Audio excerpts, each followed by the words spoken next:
Irmãos queridos, bom dia a todos.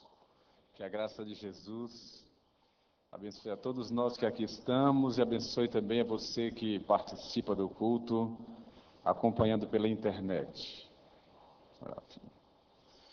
Eu convido você a abrir a sua Bíblia. Na carta que Paulo escreveu aos Efésios, no capítulo 4. Leitura que vou fazer agora. Efésios, capítulo 4.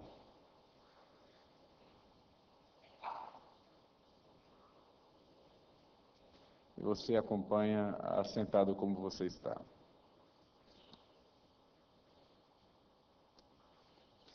A partir do verso 7, diz assim: o santo ministério e o serviço dos santos. E a graça foi concedida a cada um de nós, segundo a proporção do dom de Cristo. Por isso diz: quando ele subiu às alturas, levou cativo o cativeiro e concedeu dons aos homens. Ora, que quer dizer subiu? Senão que também havia descido até as regiões inferiores da terra. Aquele que desceu é também o mesmo que subiu acima de todos os céus para encher todas as coisas. E ele mesmo concedeu uns para apóstolos, outros para profetas, outros para evangelistas e outros para pastores e mestres, com vistas ao aperfeiçoamento dos santos, para o desempenho do seu serviço, para a edificação do corpo de Cristo, até que todos cheguemos à unidade da fé e do pleno conhecimento do Filho de Deus, à perfeita varonilidade, à medida da estatura da plenitude de Cristo, para que não mais sejamos como meninos, agitados de um lado para outro e levados ao redor por todo o vento de doutrina, pela artimanha dos homens, pela astúcia com que induzem ao erro, mas, seguindo a verdade em amor, cresçamos em tudo naquele que é a cabeça, Cristo, de quem todo o corpo, bem ajustado e consolidado pelo auxílio de toda junta, segundo a justa cooperação de cada parte, efetua o seu próprio aumento para a edificação de si mesmo em amor. Que esta rica porção da Escritura nos alimente nesta manhã, pela graça do Senhor.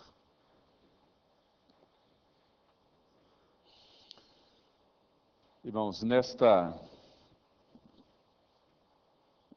última data de aniversário da nossa igreja, reverendo Guimarães, pregando aqui, de forma tão pertinente, tão apropriada, oportuna, falou-nos sobre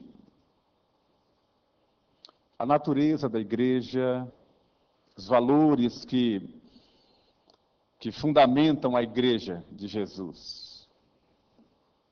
Aquilo foi muito importante para a nossa igreja, relembrar coisas que nós já sabemos, e a geração mais nova aprender.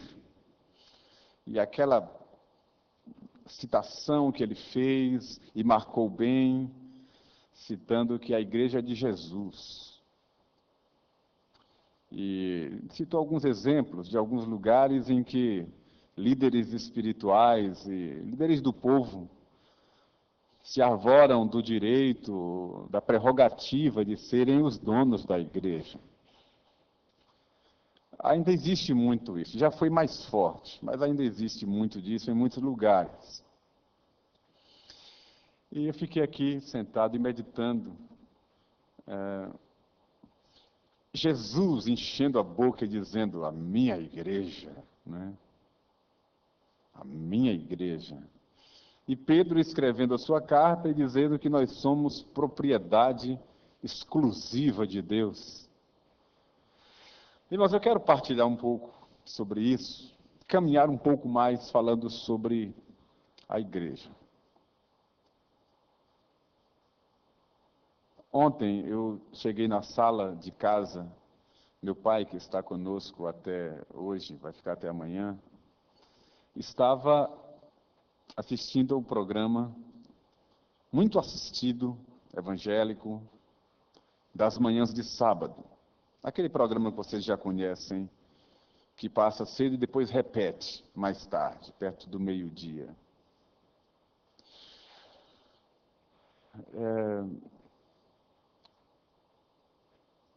Eu não fiquei escandalizado, porque a questão não é de escândalo. Mas eu confesso que eu fiquei um tanto chateado, meio revoltado, bravo, porque eu não concordo com aquilo que foi ministrado para o Brasil inteiro, para vários lugares do mundo. Conquanto, não sei quantos aqui assistiram, mas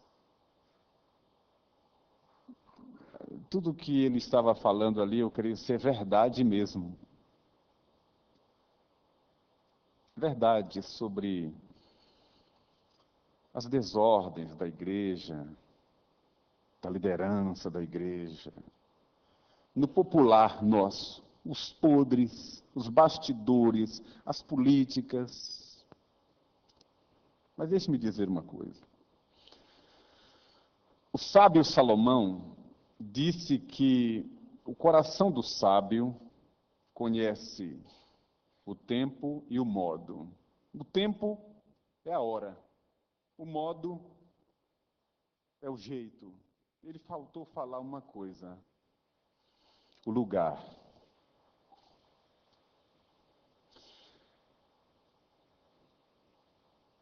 Aquele púlpito ali é ouvido e assistido por milhões de pessoas.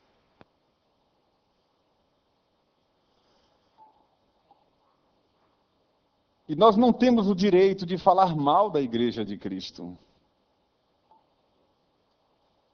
Não podemos falar mal da igreja.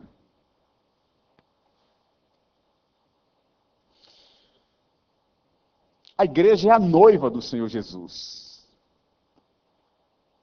As comunidades organizadas, que chamamos de igreja, elas fazem parte de um contexto universal. Nós que aqui estamos nesta manhã, e você que participa pela internet, nós fazemos parte do corpo integral de Cristo. A comunidade dos santos é composta de pessoas, de fato, imperfeitas. Imperfeitas. Carregadas de suas marcas, idiosincrasias, peculiaridades, defeitos, como virtudes.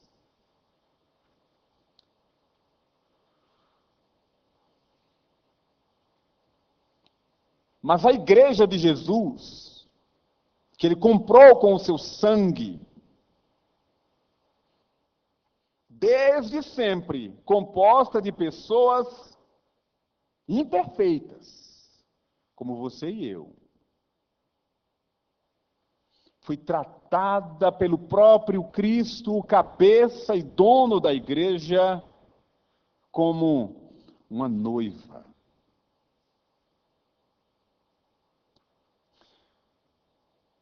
Vestida de branco.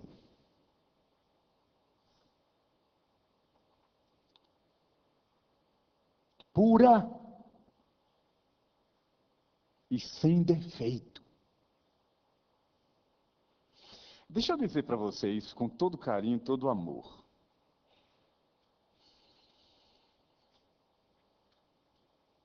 O que a teologia explica, ou chama, nesse processo, é de justificação. Ou seja, a igreja de Jesus é composta de pessoas imperfeitas, mas que foram justificadas. Então o Senhor olha para a sua igreja e não vê defeito.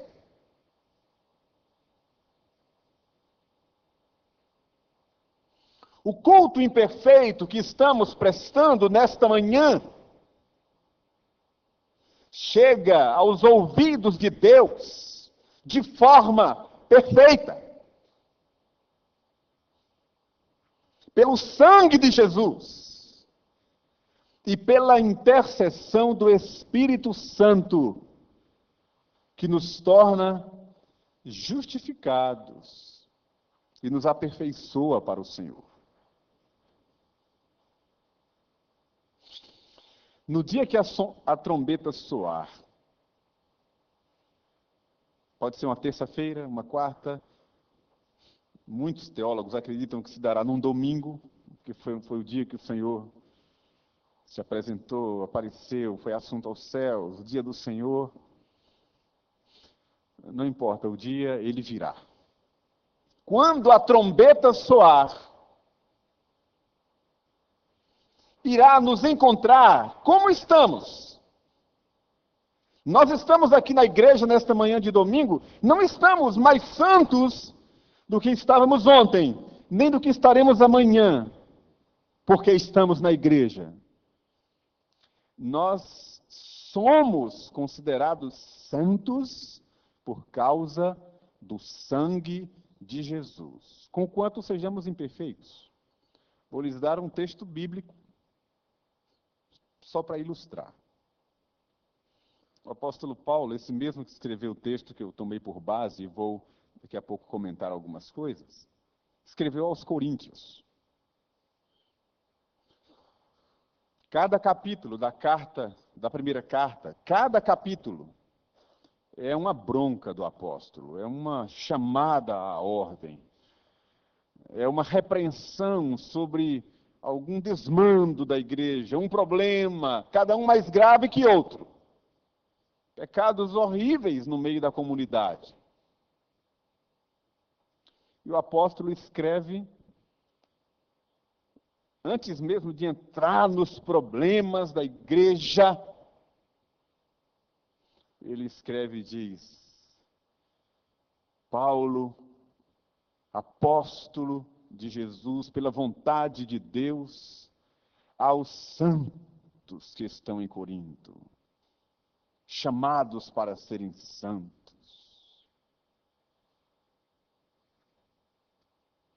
Somos santos, chamados para a santificação, até que o Senhor nos resgate de vez. Mas a igreja do Senhor é um corpo espiritual, não pode ser maculada. A igreja do Senhor é perfeita, é una. Conquanto sejamos hoje milhares de denominações, de facetas, de grupos subdivididos, cada um puxando para um lado, para outro, nas conveniências humanas. Essa não é a igreja de Jesus. A igreja de Jesus é uma só. O apóstolo Paulo escreve aqui no capítulo 4, e ele diz assim, que há somente um corpo e um espírito. Como também fostes chamados numa só esperança de vossa vocação. Há um só Senhor, uma só fé, um só batismo, um só Deus e Pai de todos, o qual é sobre todos, age por meio de todos e está em todos. Só há uma igreja. Jesus só identifica um rebanho. Só os lavados pelo seu sangue, espalhados no mundo inteiro, congregados em grupos diferentes, libertos por uma só graça, lavados pelo mesmo sangue. O que aquele irmão fez ontem, e tem feito algumas vezes, eu gostaria que ele depois visse na internet, que alguém da igreja dele Vasculhando na internet, encontre o nosso site, veja a mensagem, depois fofoque para ele dar uma vasculhada e ouvida, que a sabedoria nos leva à reflexão. Quantos novos convertidos ouviram aquela palavra ontem? Quantos incrédulos que já têm na sua caminhada tantas coisas para falar mal da igreja? Gente que fica futucando, vasculhando, com olhos enormes, olhando para nós, buscando qualquer brecha para nos criticar.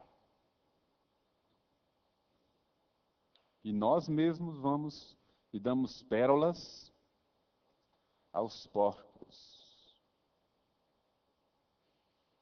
Os irmãos nunca viram aqui na igreja da Bahia, nunca. Eu desafio qualquer pessoa que me encontrou, ouviu da minha boca qualquer crítica à igreja, ao sistema, aos irmãos. Nunca.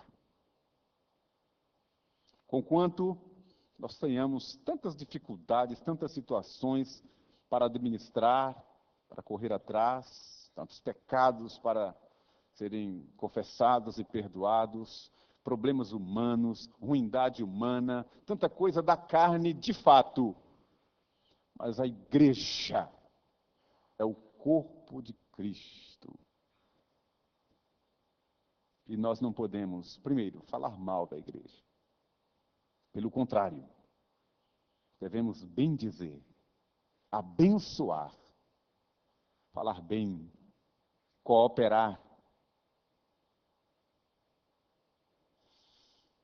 atalhar situações e problemas que possam nos trazer danos, abafar situações e resolvê-las.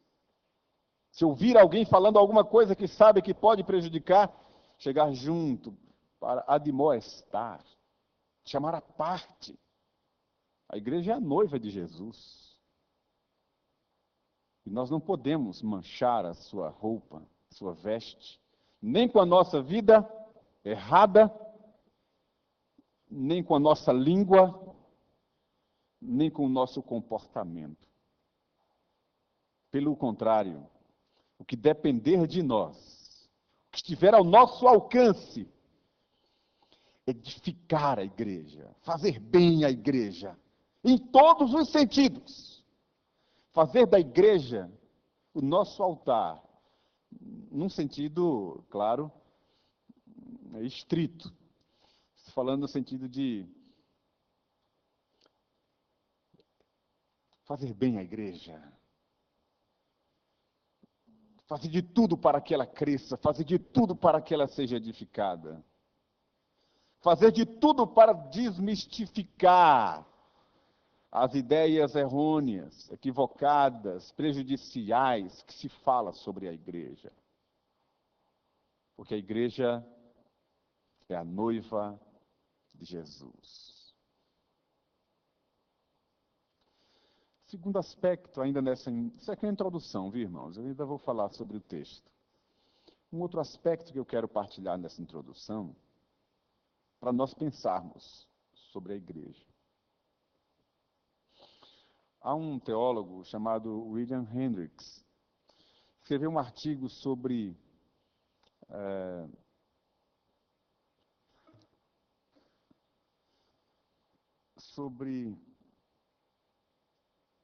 a razão de ser da igreja no final do século, que foi no final do século XX, mas que serve para a nossa reflexão agora no século XXI.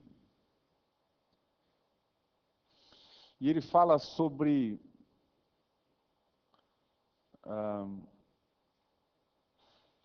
como a igreja, como instituição, pode subsistir num tempo de tão elevado relativismo. Num tempo em que os valores morais e espirituais foram dinamitados, como é que uma instituição que procura firmar valores. Doutrinas rígidas num tempo de relativismo. Como é que uma comunidade organizada ou grupos organizados, instituídos, podem subsistir num tempo em que as pessoas não acreditam mais nas coisas? Como é que a igreja que prega a fé pode subsistir no meio da incredulidade? E aí, no artigo, ele cita questões morais, como a questão do divórcio e casamento. As pessoas, por nada, por quase nada, se separam, se divorciam. Um dilúvio de adultérios, coisas absurdas acontecendo, no mundo que acha que isso é mais do que normal. Inclusive, reformularam as leis exatamente para acomodar essa nova situação mundial. Como é que a igreja continuará pregando um valor como esse no mundo que caiu aos pedaços? Aí fala sobre a relevância da igreja. A igreja é relevante? Se prega a família e a família se desconstruiu. Se prega a moralidade e a moralidade se diluiu. Se prega valores rígidos, se o mundo tornou esses valores maleáveis, adaptáveis à nova realidade. Como é que a gente vai permanecer assim? Então é um tempo de reflexão mesmo. A igreja de Jesus é aquela que anda na contramão da história. Foi sempre assim. Isso não é de agora. A perseguição à igreja, como detentora dos valores fixos, rígidos, das leis morais de Deus, sempre foi criticada. A igreja sempre foi contraditada, ou pelo menos confrontada. Mas a igreja sempre andou na contracultura, na contramão da história. Por isso foi perseguida, por isso foi criticada, por isso foi zombada, por isso muitos morreram, mas a igreja do Senhor continua de pé até a volta do Senhor Jesus.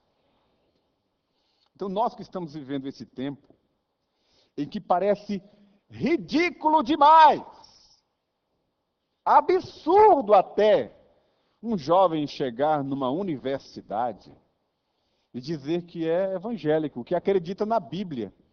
Hoje, parece ser um absurdo.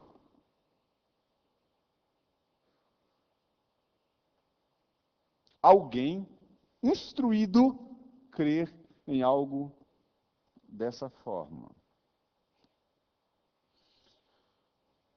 Um absurdo que não tem mais tamanho. A igreja imaginar e crer e desejar, por exemplo, que os seus jovens se casem virgens.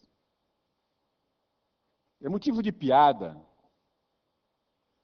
de dar risada, porque diante da realidade, do quadro presente, do corrente pensamento secular, isso é um absurdo. Como é que a igreja se mantém fiel aos seus princípios e valores num mundo como esse? Então a gente lê as cartas de Paulo, 2000 anos praticamente atrás, e a gente parece que ele está escrevendo para os dias, para 2010, 2011, os dias que estamos vivendo, que é o que ele chama de a operação do erro, escrevendo a Timóteo. É uma forma maligna de mudar os pensamentos, de trabalhar nas ideias, na filosofia que rege e governa o povo. E essa filosofia de vida vai se espraiando, ganhando status de leis, se tornando coisas normais, corriqueiras.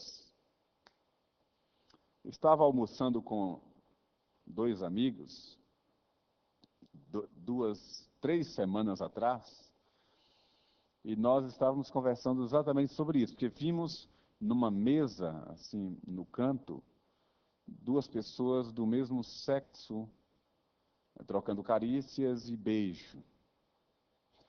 E nós conversávamos sobre isso, sobre algo que ainda nos é chocante. Ainda nos é chocante. Em algumas cidades brasileiras, já é muito comum casais do mesmo sexo nos lugares mais improváveis. Antes, realmente improváveis. Mas antes ainda, impossível. Casais praticamente transando, lugares públicos, lugares familiares, e como algo comum, que já não choca ninguém, que já nem chama mais a atenção de ninguém. Tamanha é a naturalidade com que essas coisas acontecem. Em algumas outras regiões do país ainda há um certo pudor, mas as coisas vão sendo dinamitadas, quebradas. Daqui a um pouco tempo, não chocará mais ninguém. Eu voltei o filme, eu conversava com os amigos, e eu voltei o filme há algumas décadas, não muitas. Eu coloquei as minhas décadas, que são só 4. E eu lembro do choque que era um casal, por exemplo, se abraçando efusivamente, que era chamado de amasso.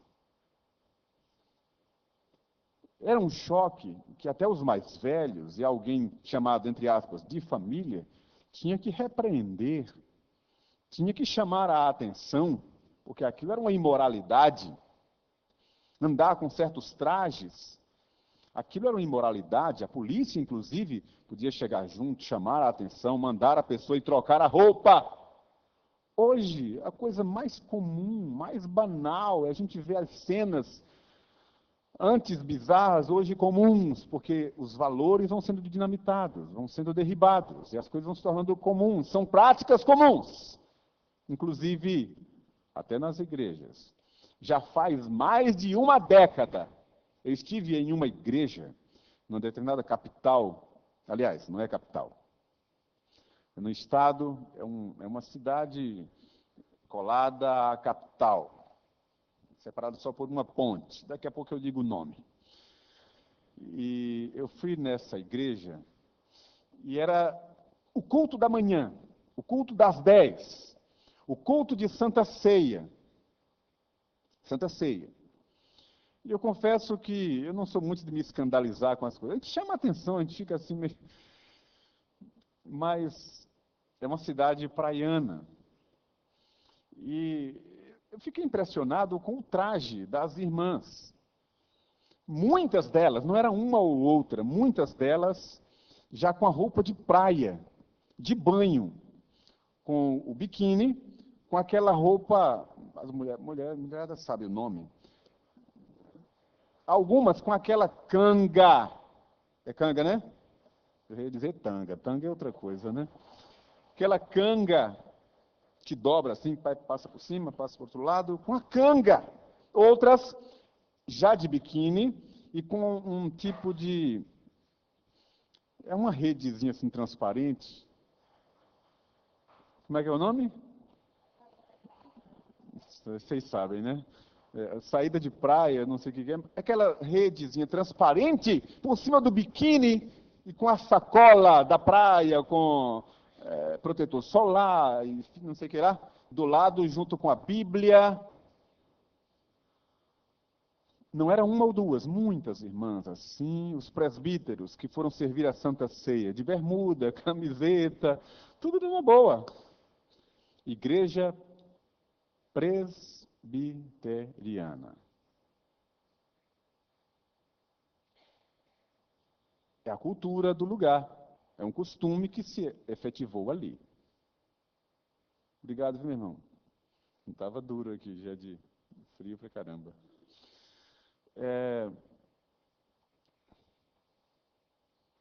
Essa realidade em outra capital, em outro lugar, é estranho.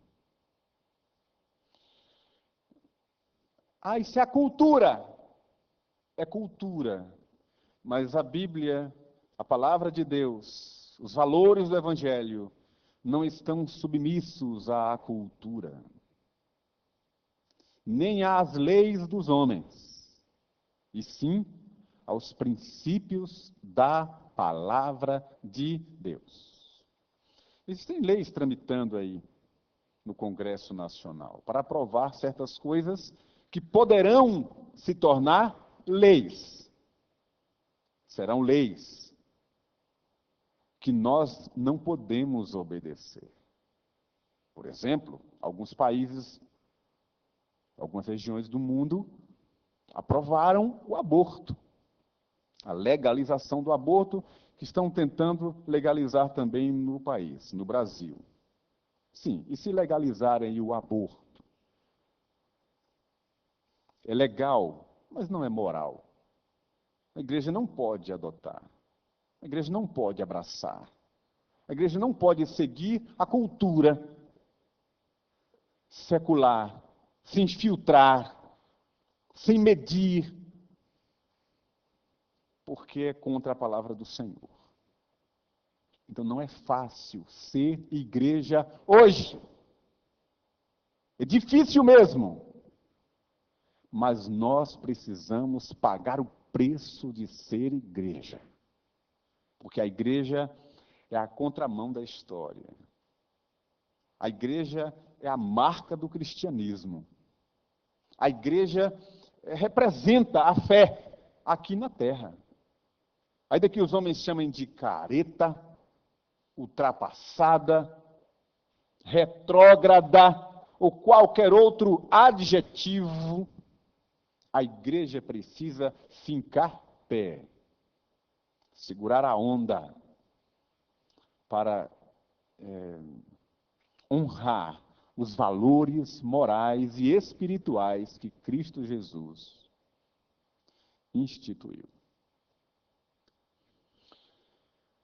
E esse texto que eu li, verso 15, é o que eu quero apenas destacar, que diz que, seguindo a verdade em amor, devemos crescer em tudo naquele que é a cabeça, Cristo.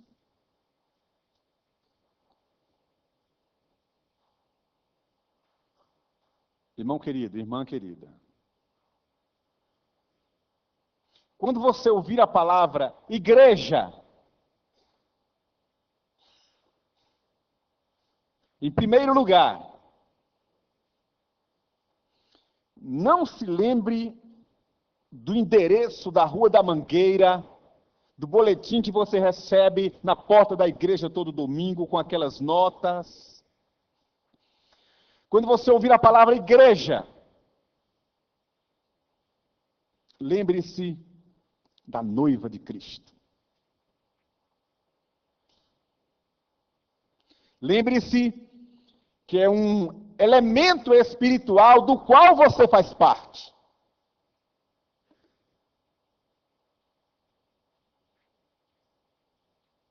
E que, portanto, você não tem o direito de macular as vestes da noiva.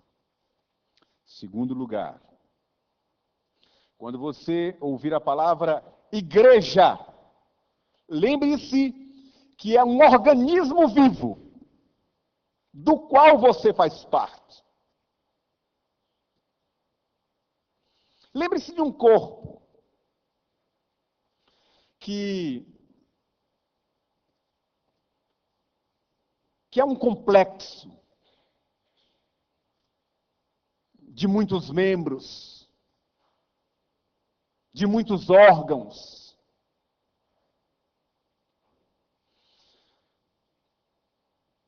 E tudo depende de uma parte, outra depende da outra, naquele complexo que se integra para um bem comum. É a unidade do corpo na diversidade das funções dos membros. Este braço que você está vendo mover aqui, não é apenas uma extensão do corpo. Ele faz parte do corpo. Tem uma função específica, mas ele não é uma entidade isolada.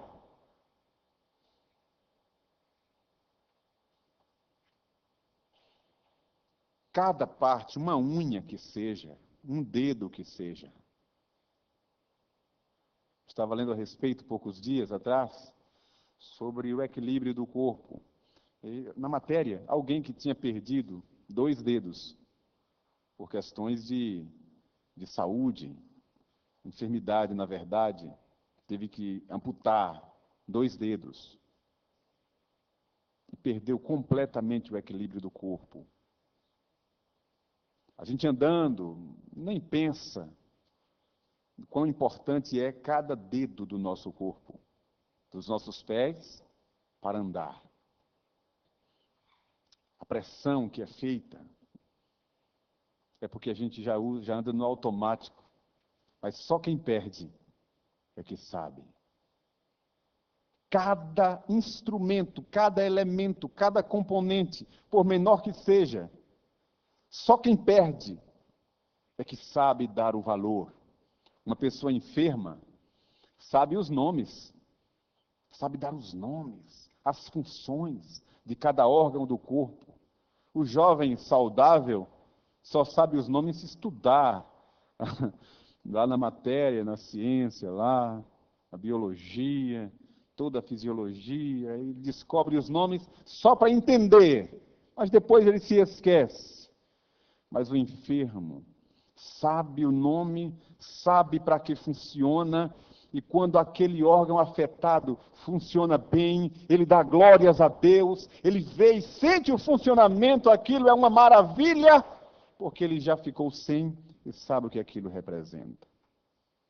É por isso que a gente não para dar graças a Deus, porque podemos enxergar.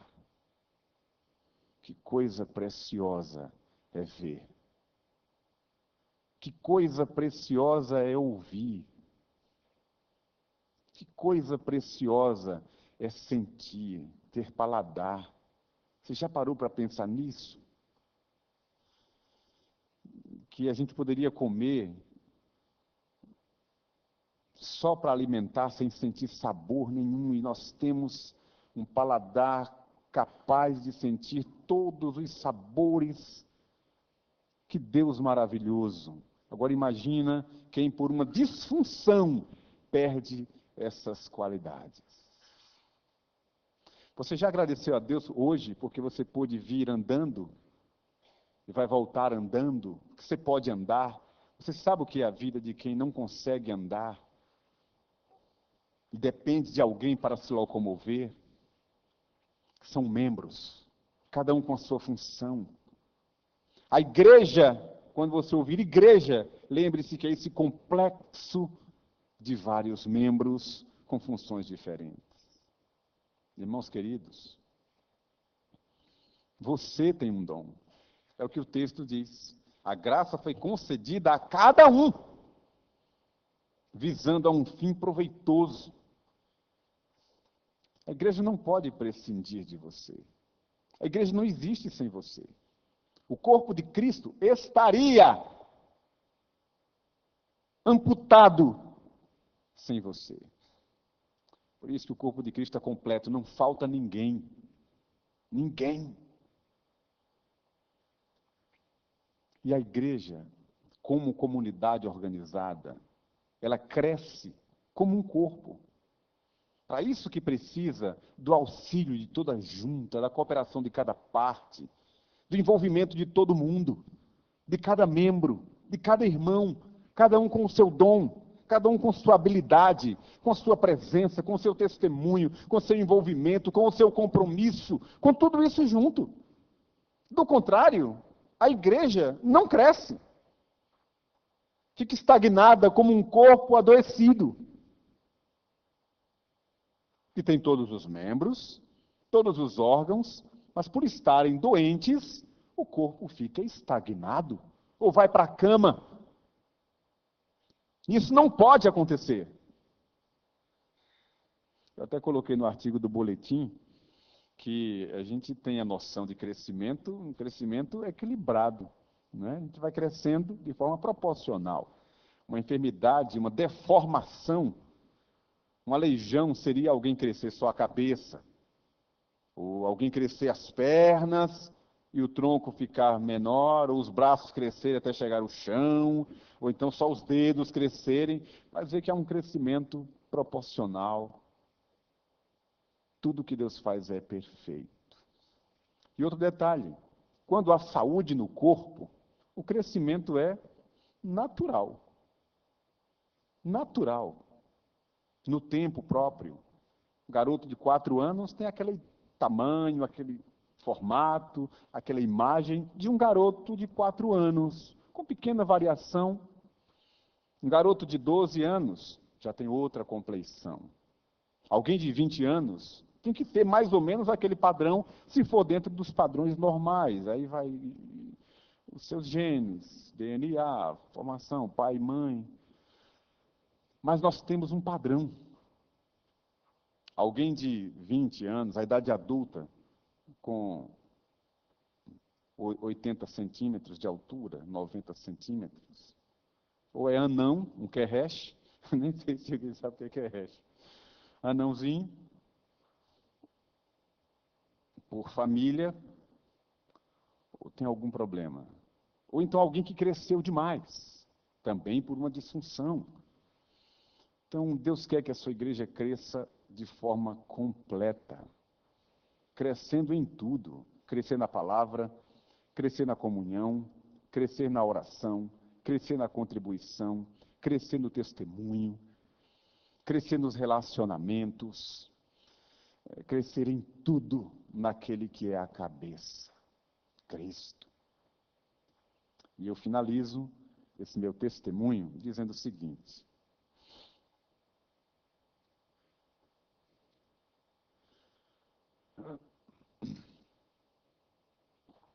o aniversário da igreja foi, como sempre é, muito marcante. Muita gente viajando. Muita gente viajando. Caiu num feriado, feriadão, na verdade. Feriado é sempre. Mas foi um feriado muito extenso. E muita gente viajou. A gente que faz parte da liderança olha para os bancos e vê aí no seu lugar, porque a gente já identifica os lugares, a sua falta, o seu lugar vazio. E a igreja sente muito isso. E uma marca que eu já identifiquei há muito tempo na igreja da Bahia, não pode se transformar numa característica. Não pode ser administrada como é característica da igreja. Porque essa característica não é boa. Seguramente não edifica a igreja. Há um trânsito muito grande de irmãos que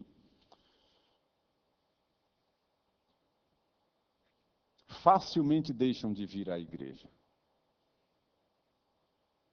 Vem de manhã, não vem à noite. Domingo que vem, não vem também, está viajando no outro.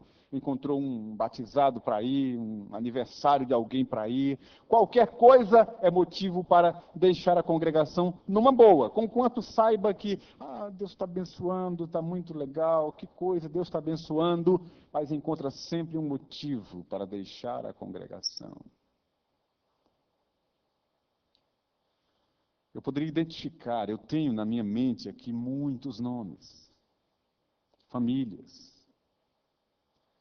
que não demonstram compromisso. Compromisso é outra coisa. É diferente de um clube, que você paga uma mensalidade, mas você vai quando você quer. Se você quiser, desejar, por vontade sua, você pode pagar e nunca ir. É uma opção sua. Você não tem compromisso. Às vezes o compromisso é só financeiro, mas você vai a um cinema, a um teatro, a uma casa de espetáculo, um estádio, qualquer lugar, qualquer ajuntamento, você paga, assiste, vai embora. Você não tem compromisso com ninguém ali. Você vai a um shopping, você observa as lojas, entra, sai. Você não tem compromisso com ninguém. Compra se quiser, se puder, e vai embora. E não tem compromisso com nada. Compromisso é o que, por exemplo, você tem com a sua família, que eu tenho com a minha. Que chovendo ou fazendo sol, nós temos uma obrigação de amor, de cuidado, de atenção, de responsabilidade, de trato, de manutenção. Eu não posso simplesmente, hoje não vou para casa. Isso eu não vou fazer. Quando der eu vou, eu tenho um compromisso com a minha casa. Não é verdade? Você que foi lavado pelo sangue do Cordeiro, pisou o pé nessa igreja, veio ao altar, deu a sua pública profissão de fé, você tem um compromisso com Deus e com a sua igreja. Compromisso. Inclusive você declarou isso. Fez um voto. E o Senhor se agrada do voto que fazemos pela fé e cumprimos. Eu quero, como profeta dessa casa, abrir espaço para ministrar sobre isso aos irmãos, para o bem da igreja. Já ando ligando para alguns irmãos para saber, não, porque viajei, não, porque tinha um trabalho para fazer da escola, porque eu ontem fui dormir muito tarde. Aquelas desculpas que o Senhor Jesus proferiu na parábola. Eu comprei uma junta de bois e tive que levar. Porque teve um casamento. Nós somos testemunhas do amor de Deus. E precisamos honrar a igreja, ornar a igreja com o nosso compromisso. E nunca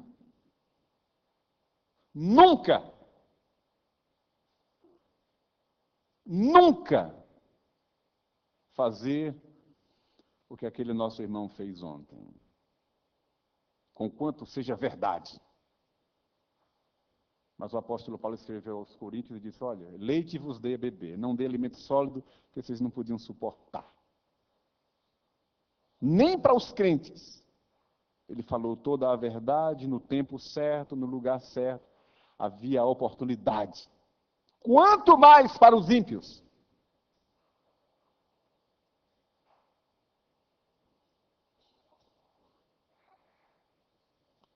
É inevitável que haja escândalos.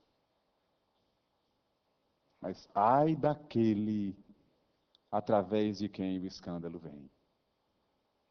Que Deus encontre na sua boca e na minha só palavra de bênção. Nunca de maldição. Onde você estiver, fale bem da sua igreja. Fale bem do evangelho. Fale bem das coisas de Deus. Deus vai se agradar disso e vai derramar uma bênção sobre a igreja. Para a glória de Jesus.